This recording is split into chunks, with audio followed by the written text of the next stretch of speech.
Hi. In last video, we saw aims of education in the perspective of individualistic and socialistic views. Like social से क्या लेना देना है, M क्या education का अगर उस पर्सपेक्टिव में देखें, या एक व्यक्ति को अकेला समझकर उसके ऊपर बिकॉज वो एक यूनिक इंसान है उसके एम को देखा जाए, और उस पर बहस भी देखी, उसका क्रिटिसिज्म भी देखा। अब हम जो एम ऑफ एजुकेशन आज बात करेंगे, this is the part 2 of the video. In this, we are not talking about that perspective, individualistic and uh, socialistic, but aim of education as, for example, one, knowledge. So we are thinking that education aim is to attain knowledge. Okay. So it is said that intellectual satisfaction knowledge ग्रहण करने में हो सकती है. If we want to satisfy our mind, भगवान ने हमें दिमाग दिया है, जब तक हम इसका उपयोग नहीं करेंगे तब तक हम सेटिस्फाई नहीं होंगे. We should know what things are. अब होता क्या है कि कुछ लोग इस विद्या का गलत उपयोग भी करते हैं. Some people do it wrongly because they are not able to implement the knowledge in the right way in the education. For example, आपने देखा होगा कई बार कई चीज़ें अगर किसी को पता लग जाती हैं तो एक पावर ही है, नॉलेज इज़ पावर. सो इसका गलत यूज़ भी होता है, तो ये इसका क्रिटिसिज्म भी है कि अगर नॉलेज की तरह देखा जाए तो. Second is character building. अगर आप, if you see, majority of the problems in the society that can be handled in the character building in the school itself. Vivekanand also emphasized on that. Gandhiji ji also emphasized on that. In Hindi we say it a word sanskar.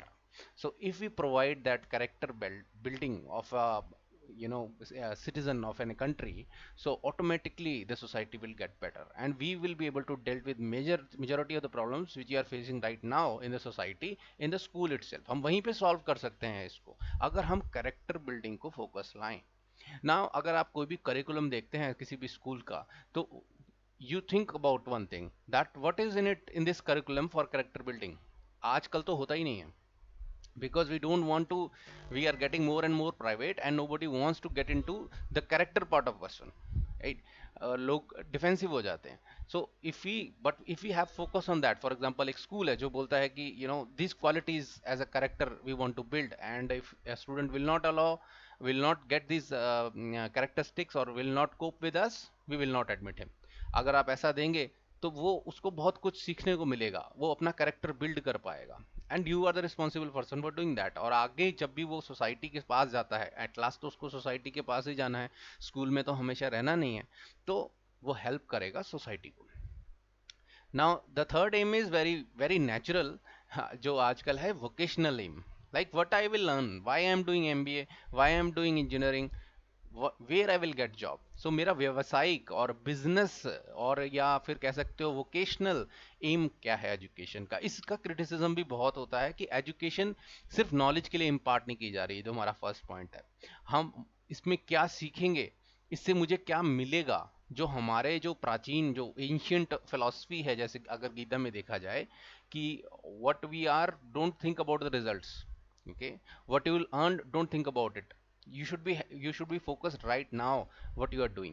तो वो M यहाँ पे खत्म हो जाता है because you are now getting कि why think about it. आपने सुना होगा कि इस कॉलेज में जाओ यहाँ इतने लाख का पैकेज मिलता है, इस इंस्टीट्यूट में जाओ यहाँ तो 15 लाख का पैकेज मिलता है. What we are doing, we are thinking only about vocational AIIMS.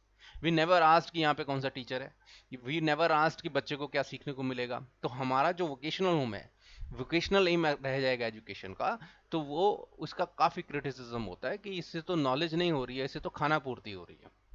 Now for example, if a institute is better at placing students, okay, and there are ways in the system to do that, कि वो ये चीज़ बताता है, उसको पता है कि what the industry needs and he provides that only, and he forgets what the major aim was education, जो आपने curriculum लिखा था उसको. तो हम तो तब भी खुश हो जाएंगे because our aim is vocational. So knowledge should be there, knowledge should be there irrespective of vocational aim. Second, harmonious development. So education should not be focused on one thing, it should be a harmonious, मतलब एक दूसरे के परस्पर बाकी M भी जिंदगी में हैं, उनके साथ हम डेवलप कर सकें, उन एम को भी देख सकें. तो it should nurture that also. And complete living, like in spiritual as well as material world. So our aim of education should not be stick to vocational, character building, harmonious development. We should aim both ways. Materialistically also how to live a life, how to earn money, but also spiritual base means what is why I am here. So these kind of answers should be answered also, and that also should be the aim of the education. So this is the second short part which we have given just a glimpse of what aims of educations are.